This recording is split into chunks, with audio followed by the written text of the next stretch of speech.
Salut tout le monde, j'espère que vous allez bien. Bienvenue à nouveau sur ma chaîne. Aujourd'hui, je vais vous présenter les 8 universités les moins chères au Québec. Comment on dit, ce classement en fait a été fait grâce au site étudesaucanada.net. Donc, je vais vous présenter ces différentes universités-là avec les différents frais de scolarité approximatifs. Et ensuite de ça, je vais pouvoir vous mettre le lien en barre d'infos afin que vous puissiez aller cliquer sur l'université qui vous correspond le plus, OK? Donc, je vais arranger ma caméra comme ça. Si on regarde ces différentes universités, on a en premier lieu l'université TELUC, en deuxième lieu c'est l'université Concordia, la troisième université c'est l'université Laval, la quatrième c'est l'université de Sherbrooke, on a en cinquième position l'université de Montréal, en sixième l'université du Québec à Montréal, c'est donc l'UQAM, la première c'était l'UDM, ok? Donc il y a une petite nuance entre les deux. La septième, c'est HEC Montréal. Et en huitième, on a l'université Bishop. OK? Donc, on va aller voir chaque université en profondeur et je vais vous montrer aussi l'approximation des frais de scolarité en ce qui concerne les étudiants internationaux. OK? Donc, je tiens à préciser une chose. Ces frais de scolarité-là sont à prendre en considération pour les personnes qui n'auront pas bénéficié de la bourse d'exemption de frais de scolarité. C'est-à-dire, ça, c'est comme les frais de scolarité bruts lorsque l'exemption n'a pas été appliquée encore, OK? Donc, sachez que les différentes classifications de ces universités-là vont dépendre de plusieurs facteurs. Le premier, ça va être les frais de scolarité des étudiants internationaux. En deuxième, on va avoir la région.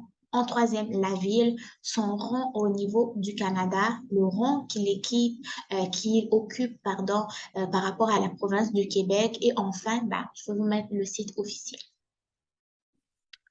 Donc, si on descend, ici, en premier lieu, c'est l'université de TELUC. L'université de TELUC, c'est une université qui va offrir aussi pas mal de cours en ligne et ces cours en ligne-là sont la plupart du temps gratuits, ouverts à tout le monde, que ce soit un étudiant canadien ou un étudiant étranger. Donc ici, quand on va au niveau des frais de scolarité, l'université de TELUC, en fait, pour les étudiants internationaux, exige les frais entre 11 800 et 15 600 $.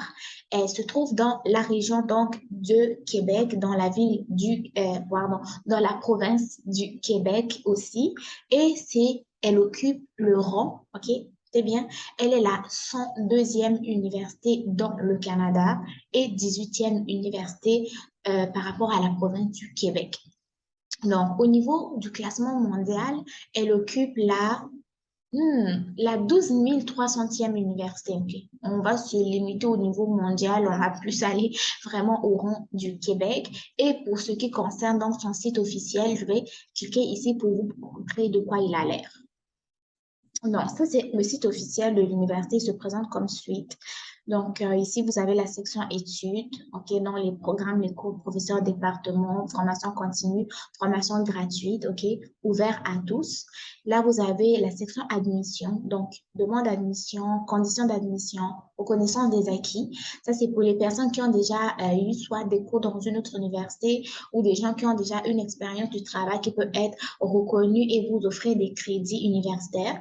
Là, vous avez des ententes interuniversitaires, ce qui veut dire que tu peux commencer un programme dans une université et pouvoir l'achever dans l'université de TELUC, mais pour ce faire, il y a comme un processus à suivre. Ici, vous avez le service, OK? La partie service ici, c'est très important parce que vous allez avoir la section registraria ici. Vous allez avoir les formulaires, les frais, modification d'inscription, tous les documents officiels. Ici, vous allez avoir une section étudiant. Donc, la partie orientation, c'est pour vous orienter donc au niveau des formulaires, au niveau de la vie étudiante, au niveau des différents services que vous pouvez avoir accès. Vous avez une section aide psychologique ici ici pour les étudiants qui ont une situation de handicap ou de difficultés financières. Vous avez la section même bourse d'études, OK?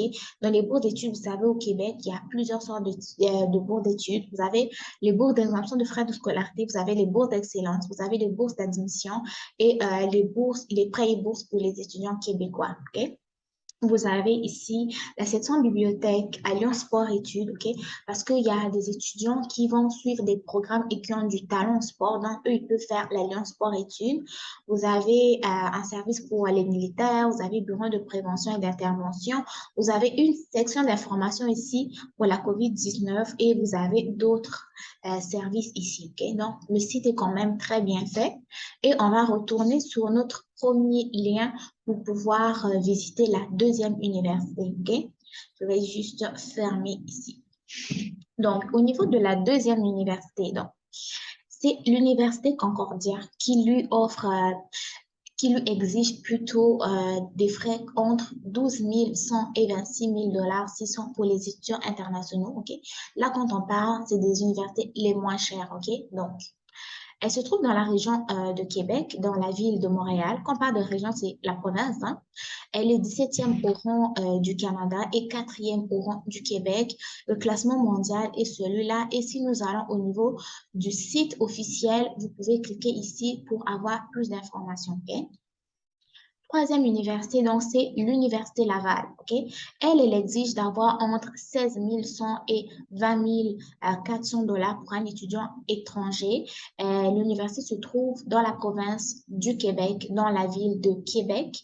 Elle est 12e au rang du Canada et troisième université au niveau, comment on dit, au niveau du Québec, ok?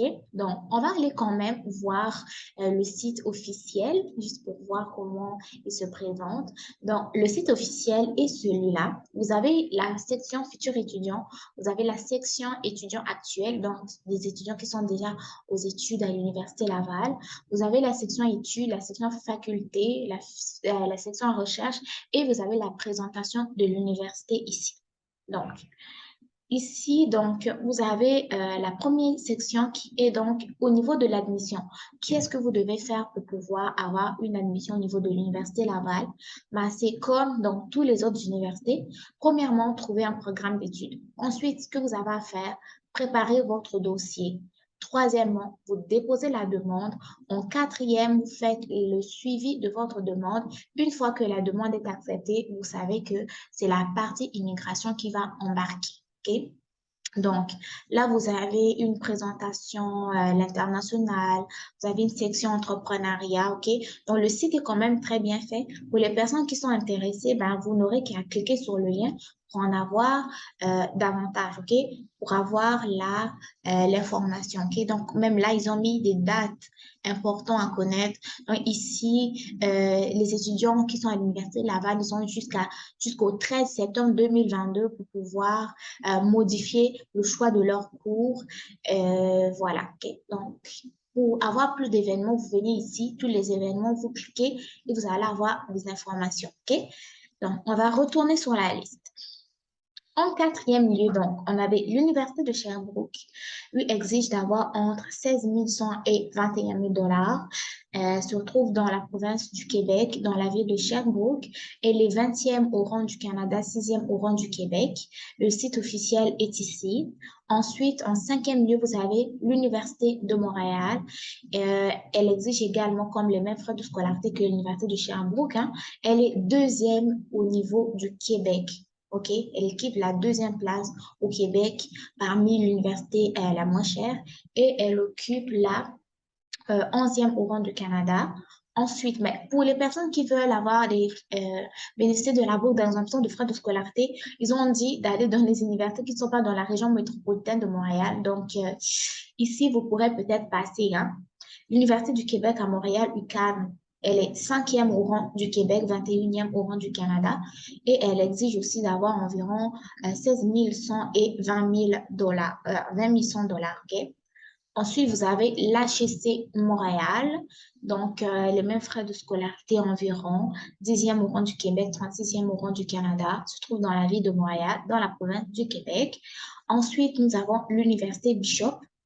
L'Université Bishop, elle occupe la 14e place au rang du Québec, 58e au rang du Canada, et elle se trouve également dans la ville de Sherbrooke, toujours dans la province du Québec. Ok. Là-bas, il faut avoir au moins 17 500 et 19 600 $. Donc, voilà. Donc, je trouve que les frais de scolarité étaient quand même abordables, hein, sont quand même abordables pour ces universités-là, parce que vous savez, il y a d'autres universités, il faut avoir au moins jusqu'à 21 000. 21 000, ça c'est le minimum, ou jusqu'à 31 000 dollars en frais de scolarité, ça pour une session, non pas pour une, ouais, pour une année environ, ou même pour une session. Donc, c'est quand même assez intéressant. Ce que je vais faire, donc, ben, je vais vous reciter les universités. Donc, l'université de TELUC, c'est une université qui, comme je l'ai dit, va offrir aussi des formations gratuites. J'ai déjà abordé les formations gratuites de l'université de TELUC sur ma chaîne. Je vous invite à aller la regarder. Vous avez l'université de Concordia aussi, l'université Laval, l'université de Sherbrooke, l'université de Montréal est la moins chère aussi, mais elle est à Montréal. Et comme ils ont annoncé pour les baux d'exemption de frais de scolarité, bah, il faut être inscrit dans une université qui n'est pas dans la région métropolitaine de Montréal. Mais sinon, l'université de Bishop et l'université de Sherbrooke ne sont pas à Montréal. L'université Laval non plus. TELUC et Concordia aussi. Donc, cela pourrait vous intéresser pour les personnes qui veulent postuler pour la bourse d'exemption de frais de scolarité. Donc, voilà. Je vous dis à très bientôt. Je vous remercie d'avoir écouté la vidéo. Si vous vous demandez c'est quoi les noms des universités, ben, n'hésitez pas à réécouter la vidéo afin de mieux noter les noms et vous n'aurez qu'à taper sur Google, par exemple, Université de TELUC ou Université de Concordia. Vous allez avoir leur site s'afficher. OK? Donc, voilà. Je vous dis à très bientôt pour une nouvelle vidéo. Prenez soin de vous et bon succès dans vos différentes démarches. Au revoir.